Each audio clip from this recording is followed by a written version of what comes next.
चल्ने गर्दछन्। त्यो भएको कारणले गर्दाखेरि हामी सबैले एउटा बनेको नियमलाई पालना गरेर शहरी शासन चलाउन सक्यौँ भने शहरी शासन सहज रूपमा सञ्चालन हुन्छ। भएन भने अवरोध हुन्छ, हामी सहज तरिकाले अगाडि जान सक्दैनौँ र दुर्घटना हुन सक्छ। अहिले हस्पिटलको अवस्था हेर्ने हो भने धेरै सङ्ख्याहरू छटपटाइरहेको अवस्था भनेको यो दुर्घटनाको कारणले धेरै छ सङ्ख्याहरू। तर हामीलाई जहिलेसम्म हामी आफैलाई पर्दैन नि त्यतिन्जेलसम्म हामीलाई थाहा हुँदैन। यहाँ भएको कोही एउटा व्यक्तिको परिवार चाहिँ दुर्घटनामा परेर हात खुट्टै गुमाउनु पर्यो र बाँचुन्जेल उहाँलाई स्याहार सुसार गर्नु पर्यो भने अनि त्यतिखेर मात्रै थाहा हुन्छ कि हामीले नियमहरू किन पालना गर्नुपर्ने रहेछ, सहज तरिकाले किन शहरी शासन चलाउनु पर्ने रहेछ भन्ने अनि मात्रै थाहा हुन्छ। नत्र नपरुन्जेलसम्म चाहिँ हामीलाई महसुस हुँदैन।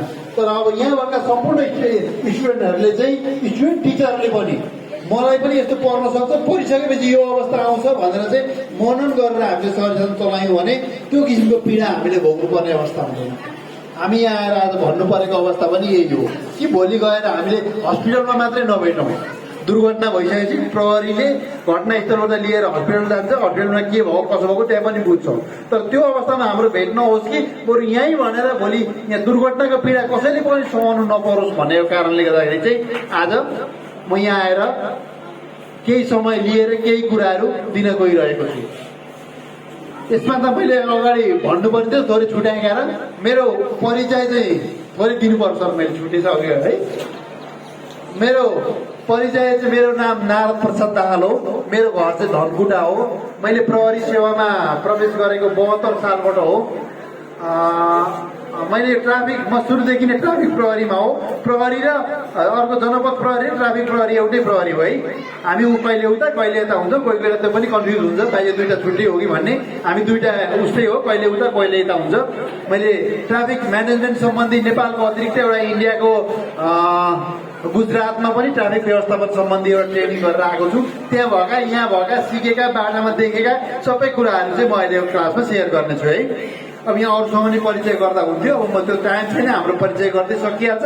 मैले इभन सरसँग परिचय गर्न पाएको छैन, सरसँग अहिले हाम्रो क्लास सकिसकेपछि परिचय हुन्छ। हिँड्दाखेरि सुरक्षित हुनु पर्यो, साइकलमा यात्रा गर्दाखेरि सुरक्षित हुनु पर्यो, सवारी साधनमा चढ्दा बस्दा त्यहाँ यात्रा गर्दा पनि हामी सुरक्षित हुनु पर्यो। यो अवस्थामा हामी सडकको सुरक्षित हुनुपर्छ। एउटा सडकमा हिँड्दाखेरि हाम्रो स्कुलै मदन भण्डारी राजमार्गको गेटसम्म जोडिएको छ। यहाँनिर तीव्र गतिमा सवारी साधनहरू कुदेर आएको हुन्छ। यस्तो अवस्थामा मिसहरू पछाडि बस्नुभयो, बरु कुर्सी लिएर यता बस्दा राम्रै देखिन्थ्यो नि। कुर्सी छ त यो कुर्सीको काम छैन। हजुरहरू टाइट हुने है, पत्ता लगाइहाल्छ है मैले नि है, हल्ला गर्नु भएन है। फेरि मान्छे तोकेर फौजीको त अनुसन्धानले मलाई हुँदै फेरि अन्तिममै उभ्याउनु पर्ने अवस्था हुन्छ। यत्रो साथीहरू फेरि उभिएर बस्नु पर्यो भने लाज हुन्छ है। त्यो अवस्था नआउँछ है।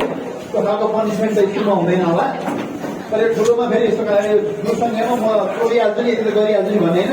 एकचोटि आँखा घुमाउनु सबै देखिन्छ है। त्यो भएर हामी सडक पार गर्दाखेरि पनि हामीले चाहिँ नियमहरूको पालना गर्नुपर्ने हुन्छ। त्यहाँ पनि हामी सुरक्षित रहनुपर्ने हुन्छ। अर्को बसमा चढ्दा र ओर्दा हामीले स्कुलको बस चाहिँ छ, स्कुलको बस छैन। स्कुलको बस नभएको अवस्थामा त हामी अर्को केही चढेर आउनु पऱ्यो नि त। टाढाबाट आउँदैछौँ भनेदेखि त चढ्दा र ओर्लिँदा पनि हामी सुरक्षित हुनु पऱ्यो। धेरै दुर्घटनाहरू शरीरमा चढ्दा र झर्दाखेरि र बिचमा हिँड्दाखेरिको अवस्था पनि थाहा छ। अर्को भनेको शहरी शासनमा यात्रा गर्दाखेरि अब स्कुल सक्यो, स्कुलमा मात्रै होइन, स्कुल सकेर भोलि हामी मामल भङ्गुरो जानुपर्ने भयो अथवा विराटनगर इत्यादि कहीँ जानुपर्ने अवस्था आयो भने त्यस्तो अवस्थामा पनि हामी गाडीमा बस्दाखेरि सुरक्षित तरिकाले बसेर यात्रा गर्नुपर्ने हुन्छ। यी सबै टपिकहरूको बारेमा छुट्टै टपिक छ, म त्यही भनेछु है।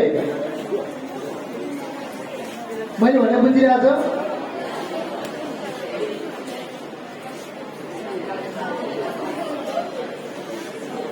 हामी बाटो गरौँ त। सडकको छेउबाट सडक पेटीहरू छ भने त हामी छेउबाट हिँड्ने भइहाल्यो। सडक पेटी पनि छैन, हामीले बाटो युज गर्नुपर्ने छ। गाडी पनि त्यहीँ कुट्छ, हामी पनि त्यहीँ हिँड्नुपर्ने। कुन साइडबाट हिँड्नुपर्छ? लेफ्ट साइडबाट। यो होइन भन्ने कोही हुनुहुन्छ? किन होइन? होइन भन्ने एकजना मात्रै हो। ल होइन भने एकजना आउनु भएको छ।